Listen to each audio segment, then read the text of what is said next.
can see behind me, we have a big scene which we are processing at this point.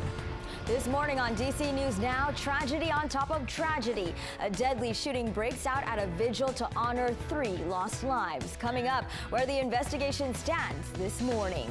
Plus, a community in mourning. Hundreds of people coming together to honor 3 deceased football players. An inside look at the vigil before gunshots rung out.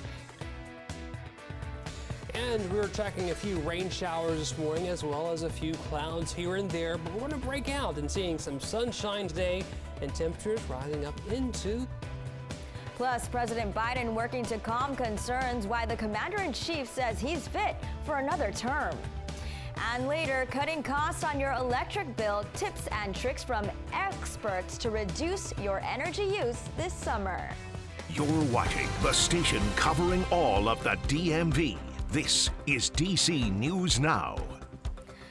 Good morning, everyone. Time now is 8 o'clock on the dot, and we're getting a beautiful look live at the White House before the temperatures heat up. And today is July 13th. On this Saturday, the DMV will be hitting back up today after some relief from the high temperatures yesterday. Our weather team is tracking heat advisories and still some possible storms ahead. Good morning, everyone. I'm Liberty Simmons. Thanks for joining us on DC News Now. We'll get to our top stories in just a few minutes, but Derek, it's going to be hot, but at least we're not going to see those triple digits just yet. Not just yet, not for the weekend, but as we head into a new week, as we head into Monday and Tuesday, we're going to get up close to that 100-degree mark, hitting that by midweek. Looking at, of course, right now, nothing too much going on, just a few little light showers about the region, seeing some shower activity down towards Dale City as well as Manassas, seeing some heavier rain showers here and there, starting to move into Fairfax County as we're looking out south and west of the Beltway. Still seeing some few light little showers here and there this morning, but things should be shaping up as we head throughout the morning.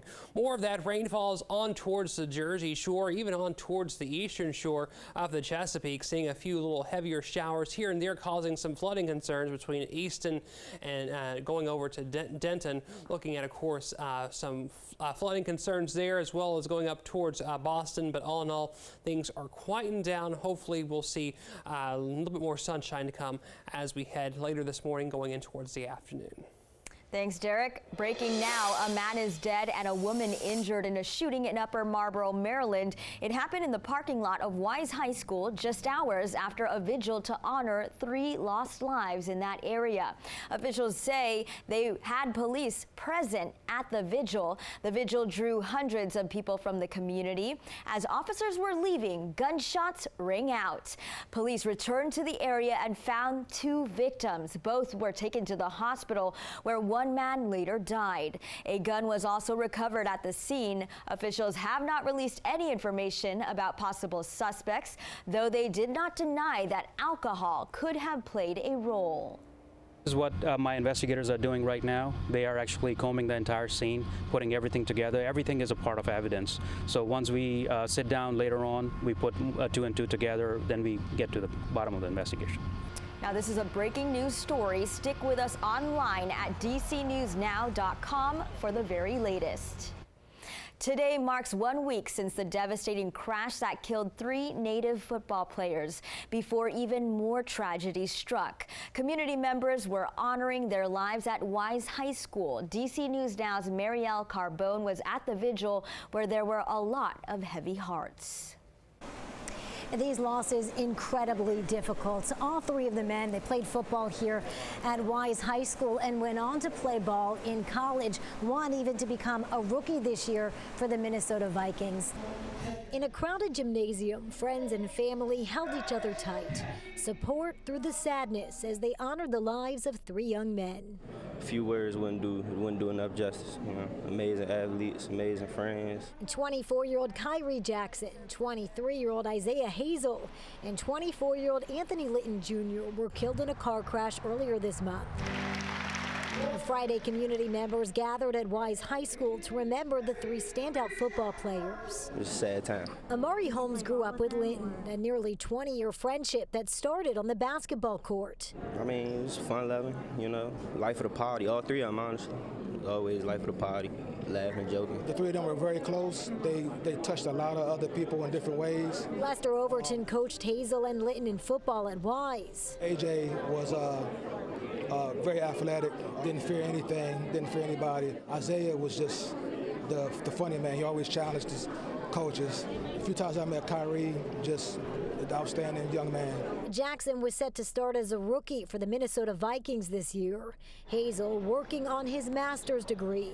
And Linton set to play football at Bowie State this fall. Life is short. At any given time, even when you're doing it right, God still has a plan. Rest in peace, Kyrie. Rest in peace, Isaiah. Rest in peace, AJ.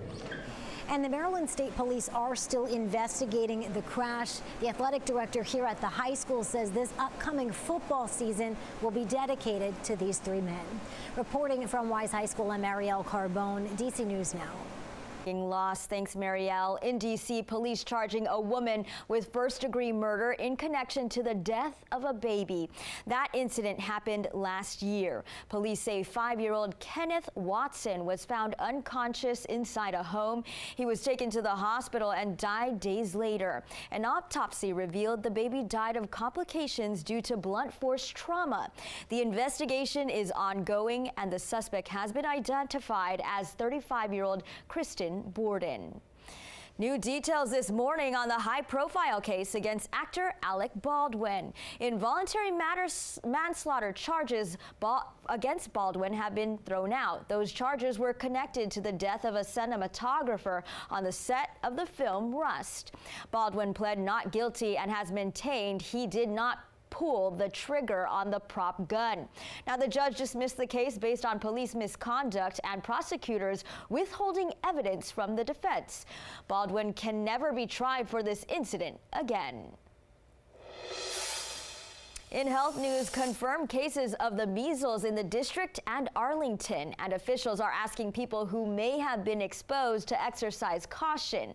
In D.C., the Department of Health says the infected person visited a CVS on Wisconsin Avenue between the times of 10 a.m. and 2 p.m. on July 2nd. That person also at a LabCorp on Wisconsin Avenue between 11 a.m. and 1 p.m.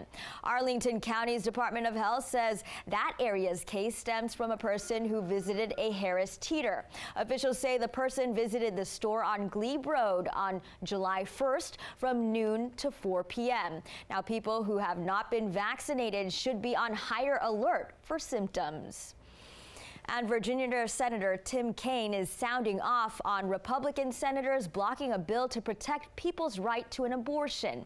Senator Kaine says he's concerned about the impact this will have on people's need for abortion access. I happen to believe that this crisis occasioned by Dobbs is going to get worse and worse and worse, and eventually we're going to want to find a national level protection for people. Meantime, the Virginia Society for Human Life is disagreeing with Senator Kaine. The society says the senator does not seem to care that the bill would put people's lives in harm's way. Additional bills in Congress are also being considered. Happening now, today, the city of Alexandria is celebrating a big milestone. July marks 275 years since it was founded in 1749. That's before even America became its own country. DC News Now's Daniel Hamburg stopped by the park where the celebration will happen tonight.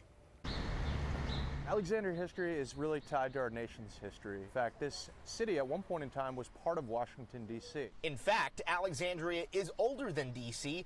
and older than the United States. Washington, during his presidency, did celebrate July 4th, 1793 here. Tim Rose runs Alexandria history tours, educating tourists and even locals about the past. Building this to keep people away, it's known as the Spite House. After 275 years, Alexandria has a certain charm to it. It has a very good sense of hospitality. So every time I come here, I feel very welcome. From the historic buildings to the waterfront, 9,000 people are expected at Orinoco Bay Park Saturday night to celebrate. Anniversaries like this, they're wonderful opportunities to reflect on where the city has been, where it is today, and where we hope to see it go in the future. More than just the entertainment, Scott Vierick with the Alexandria Historical Society encourages everyone to take part in cementing your own history. It's really important for people to share their stories, and oral histories are a key way to do that.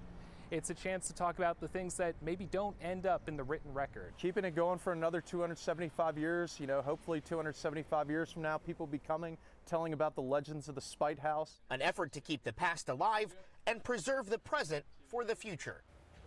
Happy birthday, Alexandria. And that was Daniel Hamburg reporting. Now, the celebration kicks off at 6 p.m. with fireworks at 8:30. Other activities are happening from 6 to 10 at Canal Center Plaza and New Waterfront Park. And it's going to be a hot weekend. D.C. and Montgomery County both activating heat alerts for today. Montgomery County will have a hyperthermia alert in effect from 2 to 7 o'clock. In the district, a heat emergency begins today and will last through Wednesday. And it will be very, very hot outside, Derek. You'll probably want some ice cream. You'll need lots of water and that sunblock ready. Got to have all of that ready indeed as temperatures warm up into the 90s today, into the mid to upper 90s tomorrow, and continuing up the mercury as we head into the week. Do have a few light showers out there right now, really not going to impact much of your day, but you may want to pack an umbrella just to play it safe, at least for the morning. Hopefully by the afternoon, things will start to shape up and see a little bit of sunshine.